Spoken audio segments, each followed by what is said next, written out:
You let us know, Charles, when you're ready.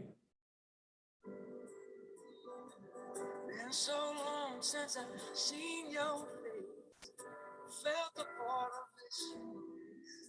I've been living out of this suitcase. Charles, we good to go? Yeah, I put in the chat. We're good. Excellent. Hi, everyone. Thanks for joining us. Sorry to start a few minutes later than we expected. A little technical glitch. We're meeting with important folks at Ottawa Festivals as well as the Dragon Boat Fest. Let me introduce them in a few minutes, but obviously, as this is a special Facebook Live session, our last one to kick off the summer, we have special guests, but as you know, I have a tradition of always starting with a bit of a song. And I asked John, who I'll introduce in a minute, what's his favorite song? So in the background, we have Jolene, played by Ray Lamontagne. So John, I'll come back to you at the end of the session just to learn more about why you picked this song for us today on the Facebook Live. So hi everyone, we're now live. You see a few people on our screen. Let me introduce you to them in a few minutes. Just want to welcome you to our monthly Facebook Live. It is the last session for us. We'll take a bit of a break in July and August, and we'll be back with you in September. We thought today we'd try something different, a little earlier time, and we're also meeting with key partners in our community at Ottawa Festivals, as well as the organizer of the Dragon Boat Fest, so a festival to learn about the last year, to see where they're at today, and what we can hope for in coming months to the next year. So, comme vous le savez sans doute, on fait un Facebook Live à chaque mois. Je trouvais que ce mois-ci, à quelques jours de la Saint-Jean-Baptiste, à quelques jours de la Fête du Canada, d'avoir une conversation avec l'industrie du festival d'Ottawa pour comprendre comment a été la dernière année, poser quelques questions. Obviously, Charles from my team is in the background, so if you're on LinkedIn, if you're on Instagram, if you're listening to us on Facebook, please submit your comments or questions, and we'll try to integrate them in today's Facebook Live session. Encore une fois, si vous avez des questions en français, n'hésitez pas, on va faire autant que possible pour y répondre. Charles de mon équipe nous aide à bien modérer le tout pour la séance d'aujourd'hui. So, enough about me doing a quick introduction. I'm Matt Fleury. I'm the local councillor for the best part of our city, which includes Lowertown, Sandy Hill, and Vanier.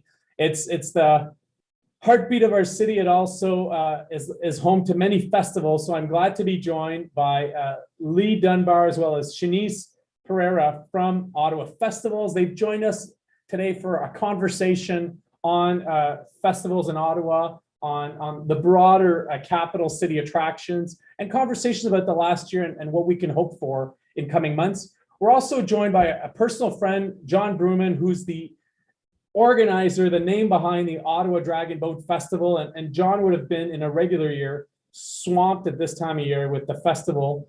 We'll have a chat with him in a few minutes. So Lee, maybe you want to kick us off. How are you doing? How's Ottawa Festival doing? And share with us maybe the last year from your perspective, because you have so many active members, and I can only imagine how challenging the last year would have been for the entire team. Yeah, it has been. If I ever hear the word pivot after this is all over, I think my head will explode, and I think there are many like me. Yeah, it has been a challenge. In fact, a lot of people think things might let up on our side, but actually we're way busier than we normally would these last 15 months. We're trying to stay on top of health issues, which is not normally something that we do, other than work with OPH a little bit in terms of more in terms of party safe and that type of thing. So it's really been a learning curve for us, trying to act as scientists almost, research what's going on and how it impacts our industry. Staying on top of regulations has been a challenge. So yes, it's been quite a bit busier for us. And Shanice, who looks after our website and our social, just trying to stay on top of everything that members are doing. Again, a lot of them are pivoting. They're doing things they don't normally do. At times they don't normally do it. So just really trying to stay on top of everything has been a huge challenge. I saw some pretty fun stuff from the festivals in a very challenging year when you think of some of the virtual experiences, some of the private concerts in a hotel, for example. I know that many of the members have done pretty unique things, and we'll come back to it in a few minutes. Shanice, what's your social media highlight of the last year? What comes to mind when you think of Ottawa and festivals and obviously the challenges of this last year?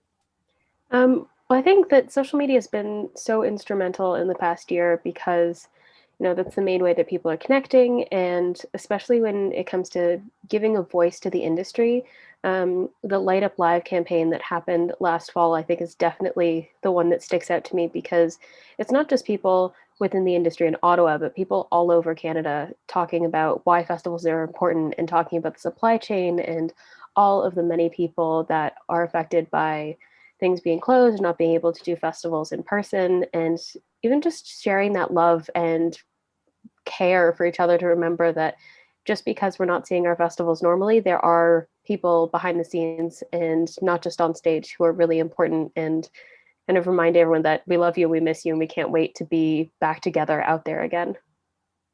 Oh yeah, I have to jump in and say I remember seeing firsthand the connection between festival organizers and volunteers and staff and advertisers and supporters all around through the 2017 events, and we'll come back to 2017 because I think it was one of the key years earmarked in our city, and want to hear your perspective on how we can replicate that.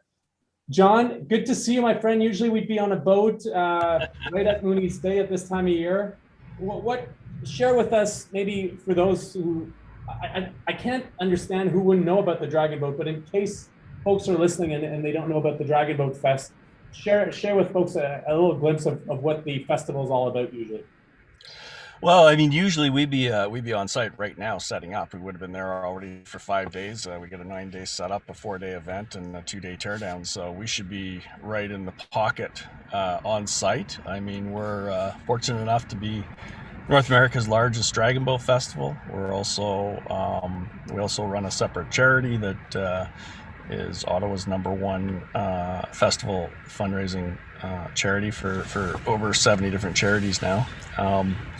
So yeah, it's incredible to actually hear the comment around missing the people. I mean, that to us and our small team is probably one of the biggest things, is we miss our peeps. We miss being out there in the community doing the great work, but we miss the interaction of being with people. And for us, we like to call it there's two festivals really.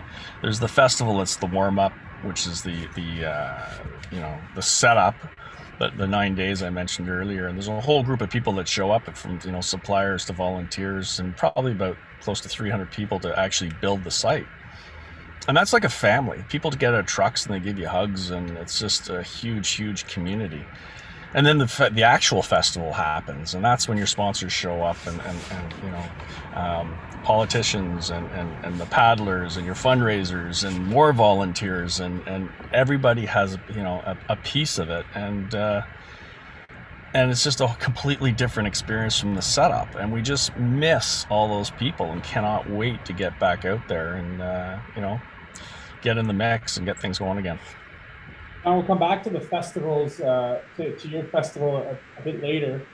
I'm curious to maybe open it up on a few kind of just general comments to get us going. And obviously, if you're listening to us on LinkedIn, Insta, and Facebook, please it's an open conversation with the Ottawa Festival and John from the Dragon Boat Fest, Ottawa's Dragon Boat Fest. What have we learned from last year that might serve us for the future? I'm sort of challenged by that all the time. Is there something in festivals that we're like, hey, there's a unique opportunity that we have to look at going forward? Maybe open it up. Do you have a perspective in that, Shanice or Lee or John? Yeah, I might jump in. Just something we've known, we've talked about a lot, is just the resiliency and creativity of the industry. So people like John and the other producers, and we've really seen that as we discussed a little bit earlier. People have taken it upon themselves. They normally have an event. All of a sudden, they're broadcasters. All of a sudden, they're doing drive-ins and they're doing all this really fun, creative stuff that they hadn't before. And it really takes there's a learning curve to taking a festival and then bringing it online. So just that resiliency and that passion and commitment to your audiences to deliver an event to them and to your sponsors and businesses that you interact with has really been remarkable, to be quite honest. And a lot of them are finding some of the digital work that they're doing has really expanded their audiences to the point that they think they're going to be doing that from now on. One example is Summer Solstice Festival, speaking with Trina, who's the organizer. They're about a 50,000 person in-person event. They've connected with about 300,000 people across the country last year and this year. And last year they had to pivot very quick. So to do what they did was just remarkable. So to me, that's one of the things I've seen is just the resiliency and creativity of the industry being demonstrated. Shanice, anything to add? John? Sure. I'd say the creative stamina as well is quite impressive, especially because a lot of these festivals who might only have 1 or 2 events in a year shifted to constantly putting out information and events and even just smaller things just to engage people on social media. And so instead of seeing 1 in-person event, we're seeing 3 or 4 virtual events. And just because it's not in person doesn't mean that there isn't so much work that goes into it. So I think the ability to come back stronger and just keep going all year round when everything is constantly changing is absolutely incredible. Yeah, it's a flexibility, but it's also the challenge of setting up something that's successful and that can sustain itself, right? And John, you and I have talked about festivals and sustainability over time. Share with us, what's your lesson learned from the last year from an event organizer, a festival organizer point of view? Well, first, I would echo Shanice and Lee 100%. I mean, the learning curve on the back end has been extraordinary, and people think, oh, there's no festival, you don't have anything to do. That's just wrong. There's so much going on right now, and Lee mentioned earlier being busy, and you're busy in different cycles that you're not necessarily used to. So there's a shift and an adjustment there. Another one that rings out for me, again, I go back to the people, is just, I think for many of us, we've also learned that slowing down is not a bad thing, and that it comes back down to the people. And I find now I'm a lot more focused almost on the individual conversations as they happened.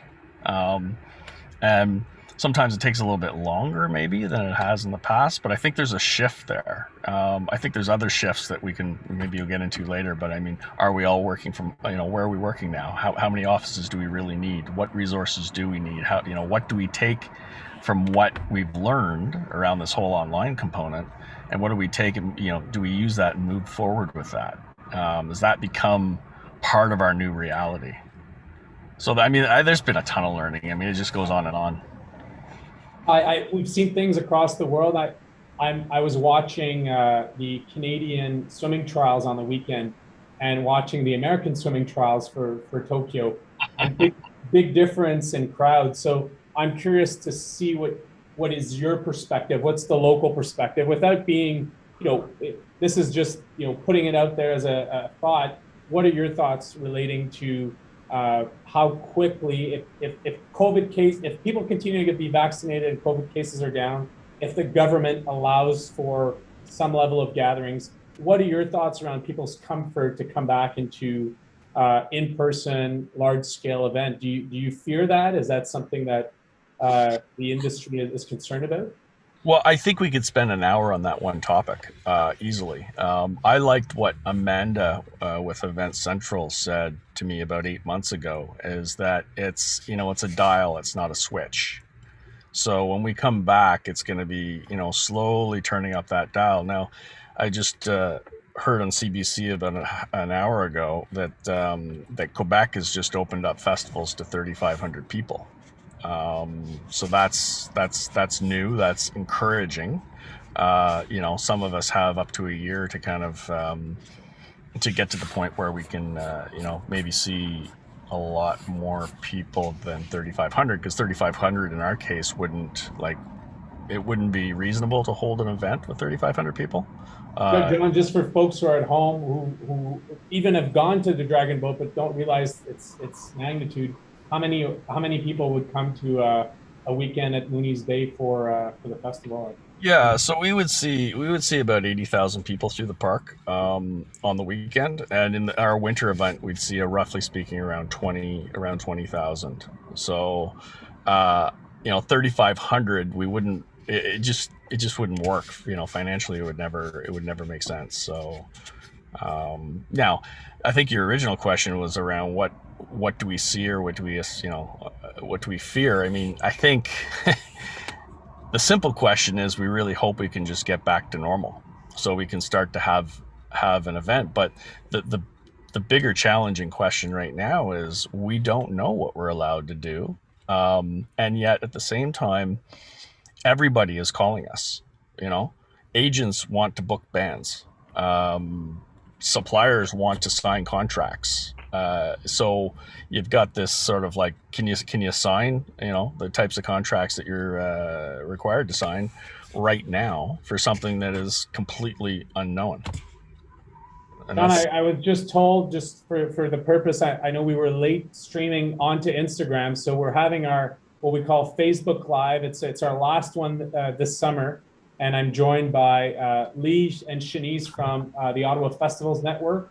And you were just hearing from John Bruman, who's the event organizer at the Tim Hortons Ottawa Dragon Boat Festival. And we're having a conversation around the last year. And I know I'm hopeful about the pandemic. If we were to look back a year ago, you think of how do we get out of this? Well, people are being vaccinated, and those numbers are continuing to increase. So, maybe Lee and Shanice, what are you hearing? Because you have a range of partners in the festival industry in Ottawa, from the smaller groups to the very large, as John was describing, 80,000 people on a weekend. That's massive. So what are you hearing from from festivals? Do you fear that some won't come back? Do you see opportunities for new ones in coming year? What is your outlook relating to our current situation here in Ottawa? I think in terms of what we're hearing, first and foremost, all the conversations that we have. So kind of at the beginning of the pandemic, we were having weekly calls with our members. We're now down to once a month. And the conversation that is very consistent is that first and foremost is always safety, and safety of our audiences. So we're watching very closely what's happening in different areas. So I know this isn't exactly answering your question, but I'll get there. We're watching like tests they're doing in Barcelona. So they've had huge events there. And in UK, the government is actually doing pilot events. So we're watching this very closely. And they do different events with different precautions in place. And what they found so far with precautions, especially outdoor events, there's not a lot of spread. So we're watching what's happening there. In terms of what's happening here in Ontario, again, we have the 3 steps. And the one challenge for John and our other members is that the province can say, step 2, this might happen with restrictions, step 3, but we don't know what those restrictions are. So it's very hard for somebody who has a planning cycle of 5-6 months to a year for an event. We're now right on the almost at step 2, thankfully. It's looking like, because as you mentioned, the vaccinations and those indicators are going very well, especially in Ottawa. So kudos to OPH and all the work they're doing. The cycles, we're finding out at the beginning of the cycle, but we haven't been able to plan for that cycle. So you can't just turn around an event in a weekend. It takes months and months to a year. As John said, he's already getting calls for his event that's almost a year out. So that's one thing is when we look ahead at that.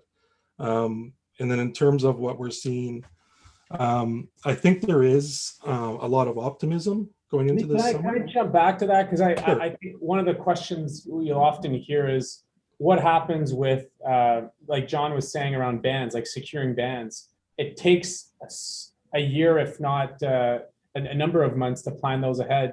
I'm thinking about sponsorship. I'm thinking about volunteers. I'm thinking about staff. Like, what are you hearing on that front? And how can we build some resiliency locally to support that when the time comes, that rebuild, if you will, of our so important industry in tourism and festivals? Yeah, that conversation's starting right now, councillor. So as you're aware, the mayor has a recovery group. Yeah. And in addition to that, we've just had two meetings, kickoff meetings. One's a festival strategy meeting. So we've just kicked that off yesterday, to be honest. And the other one is cultural tourism, which kicked off Friday. So, so again, a lot of what we do municipally is dependent on decisions that are made at the provincial level that aren't that forthcoming. But one thing, we really appreciate the city staff as well as the mayor and councillors who have put this framework in place. What we really need from the province is the information where it'll feed what we can do. So again, it's hard to plan for the unknown, as John mentioned as well. So to me, and we've done a couple surveys with our membership and consultations, and that's the number one thing that comes up is we just need that framework for what we can do. So to answer your question, what we really need, and unfortunately it's somewhat out of the municipality's hand, is we really need that information to feed the framework. A planning. Exactly. Output. Yes, we need that plan. Janice, how do you do social media with the famous Lee word around pivoting? Like, how does social media to this year? I know festivals is positive; it brings people together. John was talking about proximity, and almost every person being kind of family in that realm, and that's so true. I've seen that firsthand. What has been your outlook on how to do social media and how to engage with festival goers throughout the last year? Well, I mean, the funny thing is that I started my position right before all of this, everything with COVID started. I didn't really get a chance to experience a normal social media environment when it came to festivals. But I think the big thing is really just finding that balance between keeping things positive, keeping people engaged, and also recognizing the importance of reminding people that we care about the safety and the importance of doing things the right way, and not saying that we have everything planned when we don't, and sharing information the best that we can. I mean, I feel like this is my personal style, but memes are always a great way to get people to laugh. And even if it's just reminding people that this festival may not be the way that you normally remember it, but it's virtual, so you can enjoy it from home. And there's a little bit of that festival spirit still going on, and it's not like it's completely gone. It's just a little different right now. Yeah, and I might add one thing. Oh, sorry, go ahead. Okay, go ahead. Sorry. I might add one thing we've done is we pivoted ourselves. So we have a team of 4 people. And what we've done is we've just kicked off. We have a couple students that have just joined us last week. And our plan throughout the summer is to do a lot of storytelling. So where a lot of our time might be helping promote events, and now that we have a little bit more time, we're going to do some storytelling and introduce some people, some of these great producers, volunteers that are involved in the events. So while we're doing less in one area, it's an opportunity to do more in the other and really tell the festival story and let people get to know more people within the industry. I grew up in Ottawa, and I represent kind of a very, very dynamic area, as many of you know. I'm interested, maybe a complete pivot in our conversation. Let's do a bit of a circle. What is the moment that you would like to share with us when you were at festivals and said, hey, I want to work in that industry. I want to make a difference. I'm really passionate about it. John, we'll go to you because you've taken the step to lead a festival, but you being an Ottawa boy, like, what brought you into the festival world, and what was your marquee moment? Well, I don't think there's a marquee moment. There's a marquee moment of the festival that's what brings you back. Okay, I'll get to that in a second. For me, it's been a lifelong career. I've always been in special events of some kind, and I started out as a volunteer, and so I've been at this for I'm turned 54 the other day, and I sold my first sponsorship when I was 18. So Amstel Brewery, I'll never forget it. So for a sailing regatta, so this has been my life. And event planners are a certain breed. It's not for everybody, and it's super highs and super lows, and it's tough and it's grueling. The aha moment for me every time is after a year of planning for an event, you have this moment. It always comes on a Friday or a Saturday during your event, when you look around and you see the people and you see the community and you see the kids and you see the paddlers, in our case, the musicians, everybody's rolling in, everything's humming, and there's that moment of just incredible. It's emotional, frankly. It's you just love it, and you go, yeah, this is why we do this, right? So that's always the aha moment for me. And I always encourage our job creation program people. I always tell them before we go into the event, we normally have about 14 JCPs in our office, and that's the first time for them to go through the event. And I always say to them, you know what, take a moment in your craziness, in your hairiness. In our case, we've got a beautiful hill to walk up. I said, walk to the top of the hill, stop at Mooney's Bay. At Mooney's Bay, big hill. Turn your radio off and just look around and go, know that you have been a very important part of creating this. And they do it, and they'll come back a week later at a closing out party or something, and they'll say, you know what, thank you for saying that, because it was just such an incredible moment to realize, wow, part of this machine, right? So that's it for us. Powerful. Shanice, what experience would you describe? I mean, you've been with the Festival Network now for over a year. Let us, like, what brought you there, and do you have a moment at a festival in Ottawa that you just knew, like, oh, this is special? Well, I've always been a festival lover. I grew up in Toronto, and so I would hit up every single festival that I could, like Taste the Danforth, Taste the Kingsway. I was always there. And so when I moved to Ottawa, I wanted the same kind of experience. And I had the joy to go to Blues Fest for a journalism assignment, because I was working at the Charlatan. And I got to actually just talk to people, and it really helped me get to know the city and get to know the music and the art and the culture in a way that I hadn't before. And so I think going into communications, like, the festival industry just seemed like the right fit. I love events and having that wonderful community environment. I think it's so important, and it's just such an absolute blast. Lee, you before we got on, you and John were talking about how long you've known each other and so on. So you've been in the festival industry for some time. What's your moment that really marked you as a person in saying, hey, I'm in the right spot now?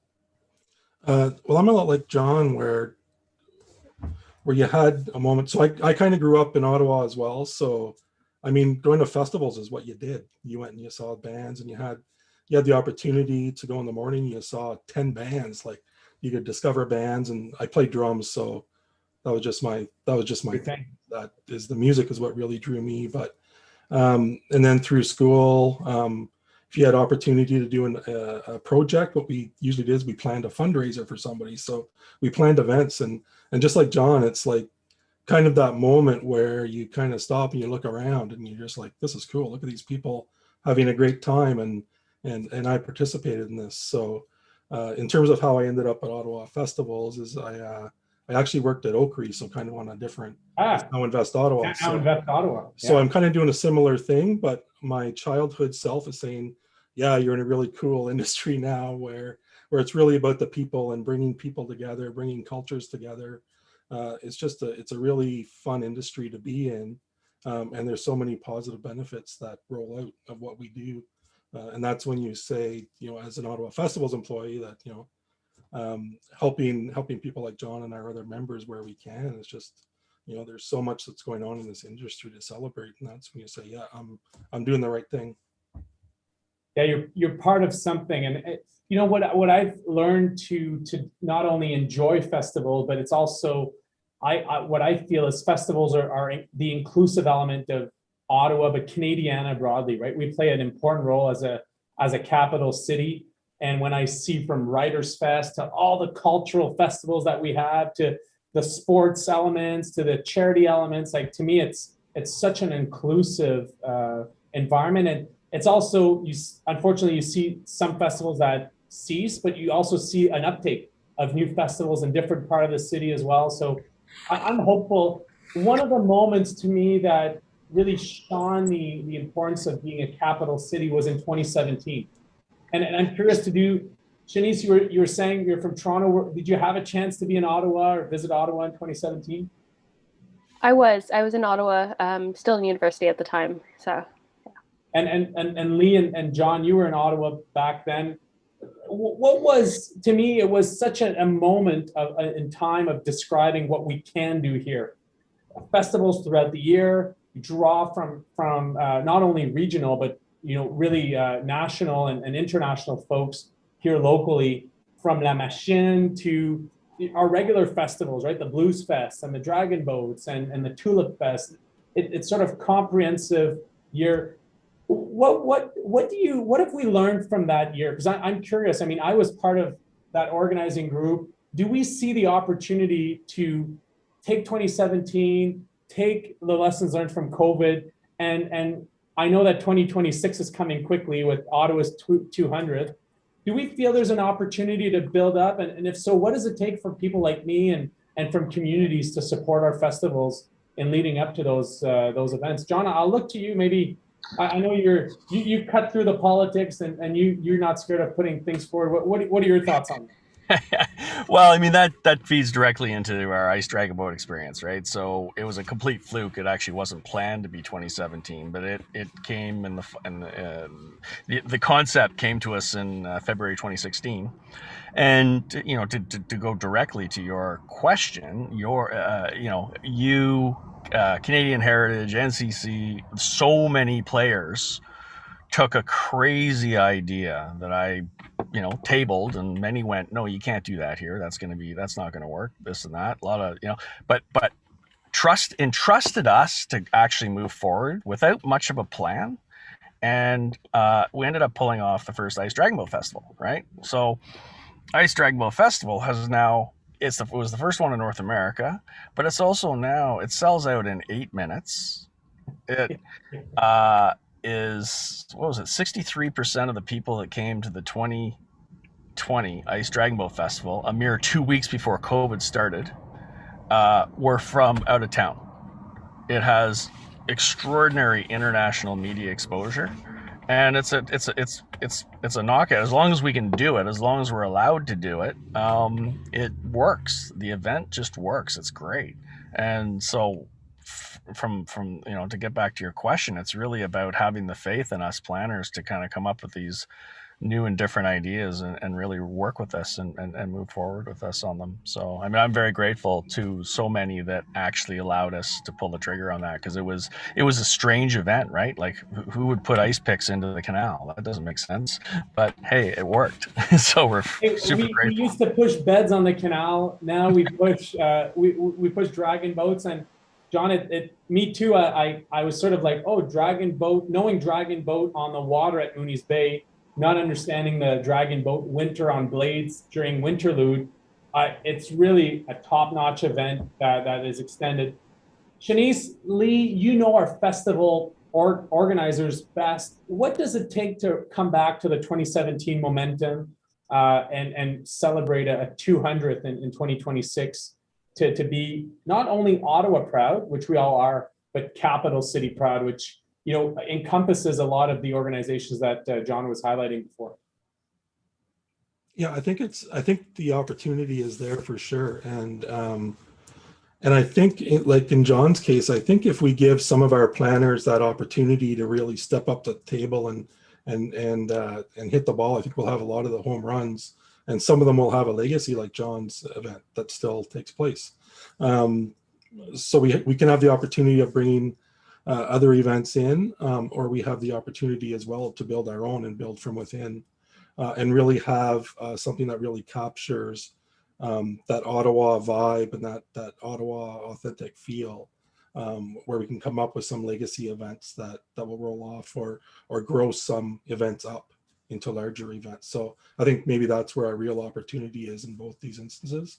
And the one thing we've seen as well, where we've had discussions internally and with some other groups, is if you remember way back SARS, one of the things they did to really help people with consumer confidence and getting back out is they held that massive concert where the Rolling Stones and Sam Roberts and Rush, and there was, was it, a million people or 800,000 to a million people at the airport. So definitely events can definitely play a role. And I think we have a lot of event producers that are willing to step up to the plate. Well, that's what's exciting about Ottawa is people have a doer's attitude. Our organizers are willing to challenge and make a case for some international and even national artists to come here and support the national scene. Shanice, what would you be, without putting, you know, what should we be looking for? How can we support our festivals industry from your perspective? I think that the first thing that comes to my mind is definitely accessibility. And I think that that's something very interesting that has come out of COVID, especially when it comes to looking at virtual versus in person, that there is this elevated element of accessibility by having some things online and also just kind of continuing that conversation so that people can connect to festivals from everywhere, basically. And also just the beauty that I've seen of so many new festivals coming into fruition and all of the new and bright ideas. And I think that there are so many perspectives that want the chance to kind of break into the festival industry. And I think as we see more and more festivals, I think by the time we get to 2026, it's going to be amazing just to have the festival industry truly represent all of the different elements of Ottawa and of Canada. Yeah, I agree, and I feel the unleash of post-COVID. There'll be that spirit and that appetite. John was giving the directive, giving a hug, but I think it's way more than that. There's a lot of elements that we've missed over the last year that we all want to get back to in a safe forum under the right approvals, obviously. But I think the Ottawa team is certainly ready for all that. Those who are just joining us, we're live on LinkedIn, we're live on Facebook, we're live on Insta. We're meeting with Lee and Shanice from the Ottawa Festival Network and John Bruman from the Tim Hortons Ottawa Dragon Boat Festival. I usually do a Facebook Live where I take your questions about things that are happening in our community. I thought for the last one to start off the summer, we'd all be in festival season, and I thought it was so important to connect with our valuable team here and get a sense of where they're at, how we can support them, and things they're looking towards as we head into the summer. We'll be back with our Facebook Live in September, but again, a special edition this time. John, I'm coming back to you relating, and folks, if you have questions, please submit them in. I've asked a couple already that have trickled in and that Charles from my team is sharing with me. John, there was a question relating to charities, and I know that's an important part of the festivals that you're working to, and so many festivals as the event itself gives right back into the community, into important organizations in our community. Can you maybe share with us what the last year's looked like and kind of what you're seeing? Can we get back on track relating to if events are hosted, supporting charities as we've done in the past? Yeah, sure. We're, so to be clear, the festival itself is run as a nonprofit organization, and the foundation is run as a separate charity entirely. So a team can enroll, register, participate, and then they have a choice whether they want to fundraise or not. So we have teams that have been fundraising for 28 years, which is just incredible. So, you know, what are we doing? So what we did through COVID and are still doing to this, we're holding a virtual event, right? Both for the winter and summer event that has the athletic component. We call the summer one is the logo up there says Ottawa. It's basically an opportunity to go online, you register, you can go out and paddle in any form of paddle, doesn't matter what it is, and do basically the 202 kilometers, and you can register those amounts, those distances, and so on, put them online, and then you also have the opportunity to fundraise.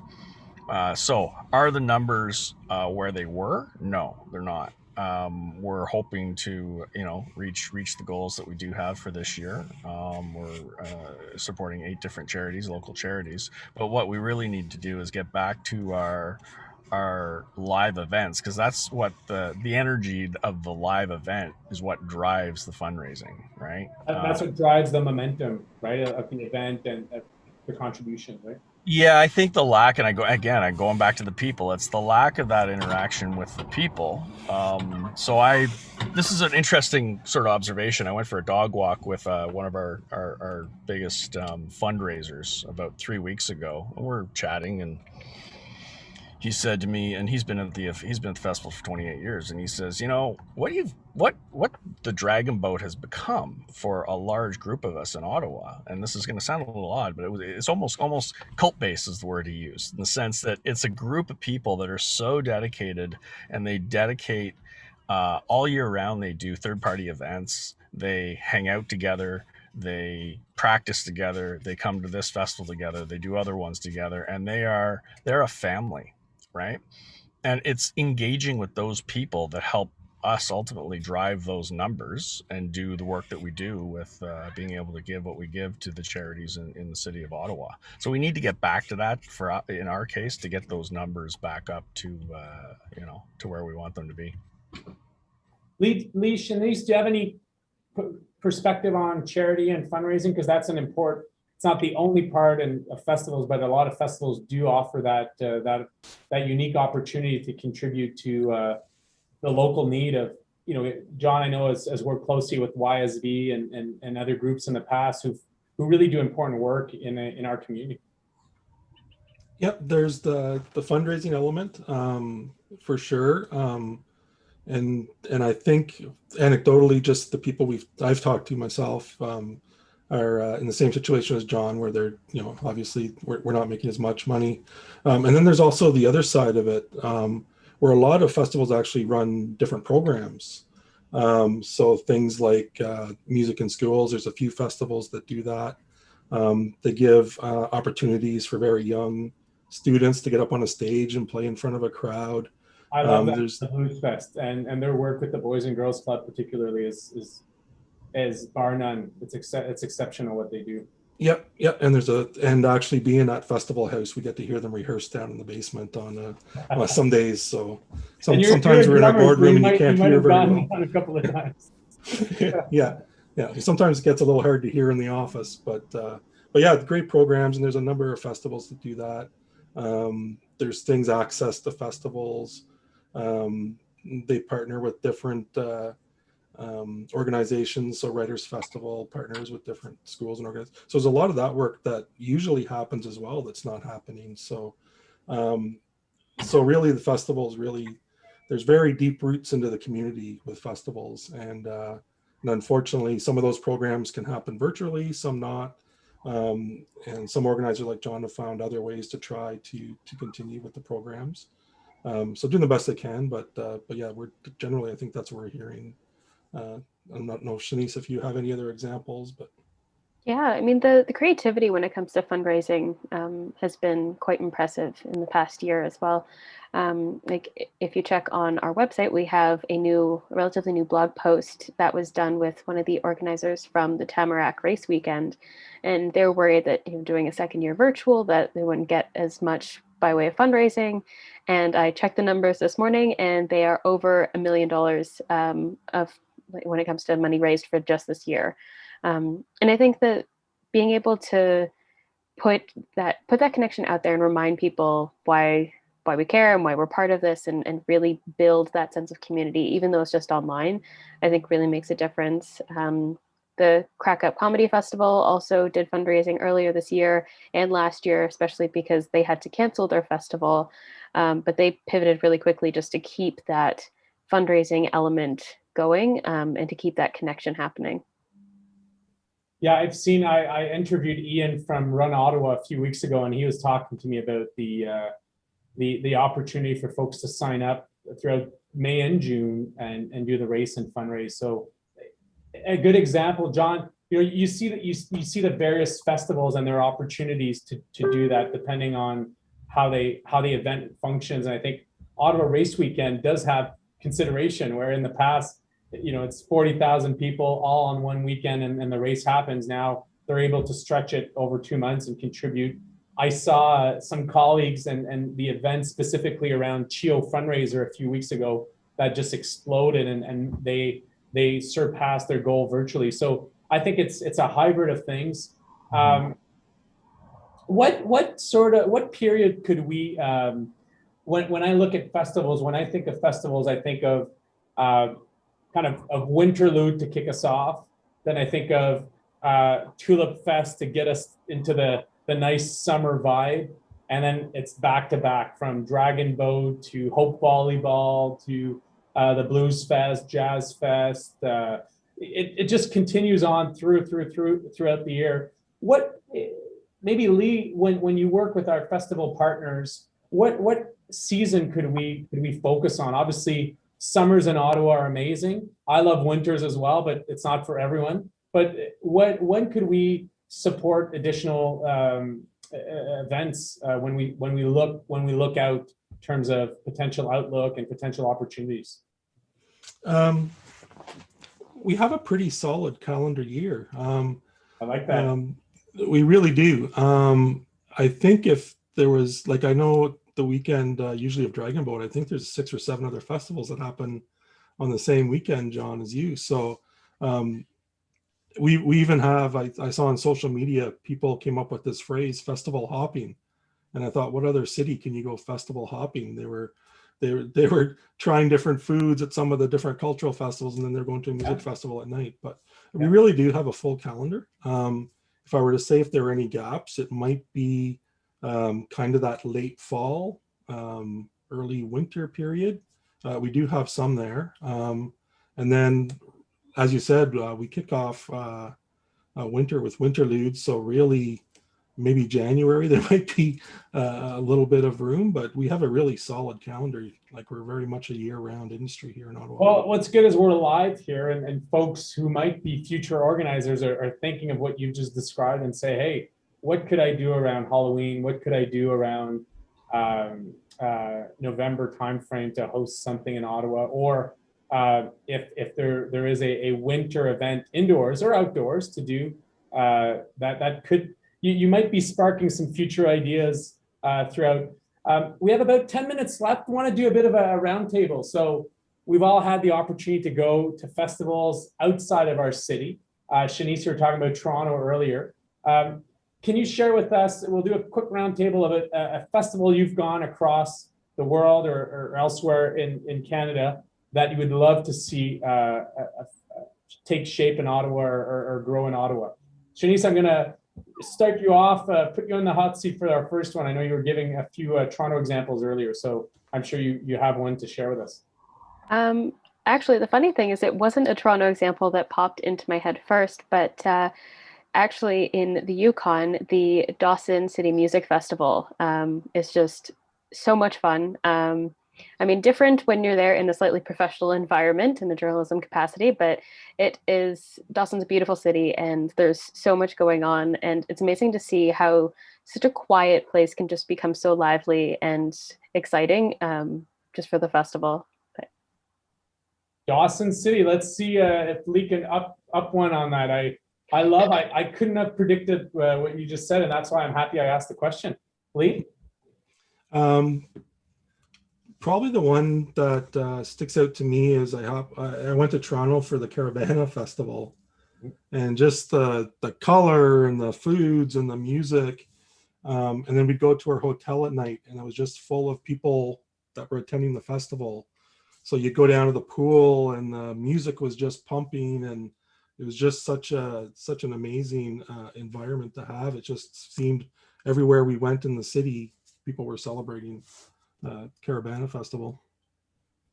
I've been to it in Toronto, and it is quite the excitement. I've lived it in Brazil as well during the Olympic Games in 2016, and on Copacabana Beach, it is quite impressive, and it's something that we could pull off here in obviously a different environment. But yeah, I agree with you that I have not been to Dawson. I've been to the Caravana in Toronto. John, what would be your festival of dream here?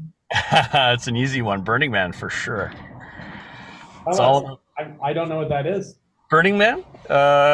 Burning Man is Black Rock Desert. So it started out in Baker Beach in San Francisco, and effectively the first year was a bunch of friends went down to the beach and built a man out of wood, erected this statue, if you will, of a man, and then burnt it. And then that ended up, check it out later online, Burning Man. So basically Burning Man is something that the entire, like, God, it feels like a lot of California, Nevada, and Oregon start to build every year as soon as Burning Man ends. And Burning Man is basically you drive out to Black Rock Desert and you set up camp in a desert. And there are literally thousands of extraordinary art installations erected, built, that you can participate in. The original notion of Burning Man was all about giving, and you could effectively show up at Burning Man with nothing, and you would be fed. You would be, you would have drink, you would have what you need, but you give. So you're always giving. Like, you bring something to give to help participate. But there's tens of thousands of people there now, and it's my time when I lived in San Francisco, we had the privilege of being able to go into some of these extraordinary warehouses where you'd see installations that would fit on 2 semi trucks, and these guys working on them year round, right? And then they throw their installation onto the semi truck, drive it up to Nevada and the Black Rock Desert, erect it, spend a week erecting it. And the whole notion of Burning Man, the original Burning Man, is also now erected, and it's like, I can't begin to explain how if you haven't seen it. And they burn it at the very end, and the festival's over. And the really cool thing is they go into this desert, and they 10,000 people show up and have this massive party, basically. And when it's left, there isn't a speck of no one, there isn't anything left in the desert. They're very, very environmentally conscious, and it's pretty cool. So if you brought that kind of vibe and energy to Ottawa, that would be something really A, amazing, and B, something actually that becomes a year round. It's a life for people. You gotta check it out. It's pretty cool. I dream of, my parents had gone to the World Fest in Montreal, and they always talked to me about that era, right? It's sort of when the Olympics happened in Montreal, when the World Fest happened. And I think of my experience around 2017 and the small but meaningful footprint of having a daily embassy showcasing art, culture, food in our city. I think the power of the capital of bringing together all the cultures, Canadian cultures, but as well as international, in one environment, and do a celebration, as John was describing, around music, food, arts, sports. I think there's so much that could be done around that. And, obviously there's a formality of a World Fest, but we could do it differently, Ottawa style, and showcasing what Ottawa has to offer and the strength we have in the world. So I hope that we can continue to grow and learn our festival. It's been a very interesting hour. We started talking about the last year, which is painful, but offered unique opportunities for some.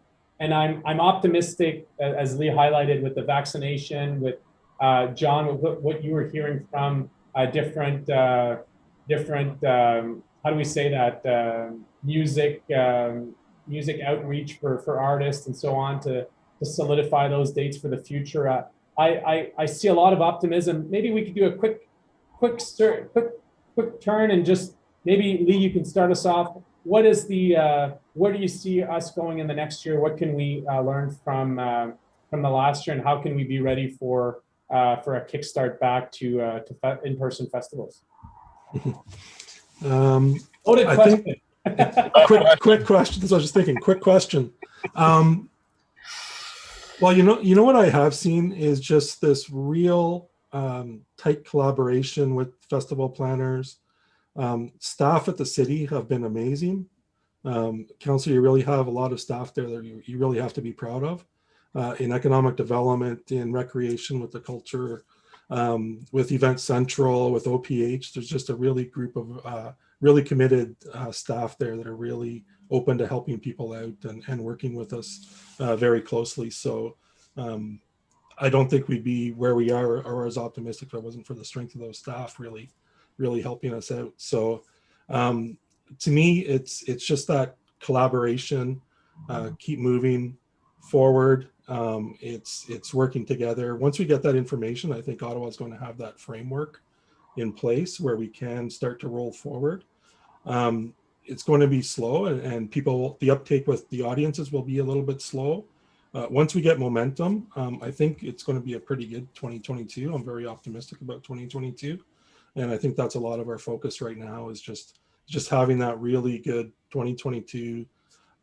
It's going to be working with our friends at Ottawa Tourism, focusing more on local tourism, that hyper-local tourism, until we get back to the place where we can welcome the visitors back as well. But I think with what we're seeing and the trends we're seeing, I think 2022 is going to be a much better year. Shanice, your perspective, what will be the Kickstarter? What will be the dial? I think it was John that made that reference to, maybe Lee around. It was John, yeah. Yeah. Mm-hmm. Well, I think that there's a very loyal fan base when it comes to festivals in Ottawa, and I think that the people who are ready right off the bat will be there, and I think that excitement is just going to grow. And kind of going off of what Lee said as well, that collaboration, like not only has there been so much collaboration between people in the event industry and outside of it, but also between different festivals as well. And so I think that that's creating a stronger network and connection for festivals to really push each other and be the best that we can all be, and really get people excited about the collaboration of festivals that haven't worked together before, who are doing new and exciting things. Oh, I sense you have some in coming weeks to months, some news to share with us. John, from your perspective, how do we get to a winter Dragon Boat Fest? I think that's your next kind of window here. What are your thoughts to getting there? Yeah, well, first I'd like to just echo what Lita said, that, I mean, city staff, government staff, politicians at all three levels. I mean, I can't imagine some of the days and some of the stresses that they've had to manage through this whole process. And I've got nothing but gratitude for how that's been handled on so many levels. People are always available. You make a phone call and they're there for you, and that you're one of like a gazillion other people that want to talk to them. So it's been really great. Saying that, we need as much runway as possible. The industry needs to know. We need to know by late August what funding programs are going to look like exactly. Are they going to return to what we would call normal? So let's call it 2019 for that. We need to know what we more or less can and can't shoot for, because the train has already left the station. We wrote our first 2022 grant 2 months ago. So, how are you to write something for that we don't really know? What does it truly look like, right? So it's all about runway. It's all about as much lead time as possible to try to figure it out. And of course, none of us really know what that lead time is. So it's I contradict myself a little bit there, but at the end of the day, that's what we need to be successful and to continue doing what we do. I hear you. The more clarity we have on predictability, the more we can understand, and we understand how decisions made and what will be the trigger point to a reopening of festival. Thank you all for joining us in short notice to our Facebook Live. I think it was a really great conversation. I hope that folks at home who've been listening to us and asking your questions along the way, I've appreciated. Lee, thanks for your time. Shanice, thanks for your time. John, I'm not leaving you off the hook. You presented one song. I'm putting it in the background, but share with us what for you I always, just so you know, I always start and end with a song for my Facebook Live. I think it brings a vibe. I want to know why you picked Jolene from Ray LaMontagne. So I play guitar, play acoustic guitar, I play electric guitar, I sing, and I've spent a lot of time alone in the last year and a half, and that's one of the songs I picked up about 4 months ago, started playing, and I just love. There's just something about it. When I sing that song, it just makes me feel good. I've played it for a few friends, and they've loved it as well. So it's just one of those feel good songs. A lot of truth in it. Good. You guys are all good people. We appreciate it. We can't wait to get back to our festivals. Thanks for your time today. Much appreciated. Merci à tout le monde qui nous ont écoutés. J'espère que vous allez apprécier la rencontre avec nos partenaires de l'industrie des festivals. Ils sont prêts pour vous. Ils ont hâte d'un retour. Puis je sais que vous avez hâte aussi. Donc, bonne soirée. Puis j'espère que vous écoutez la belle musique, que ça vous inspire aussi une petite lueur d'espoir. Thank you so much. Stay safe. Thank you, Matt. Thank you. Thank you.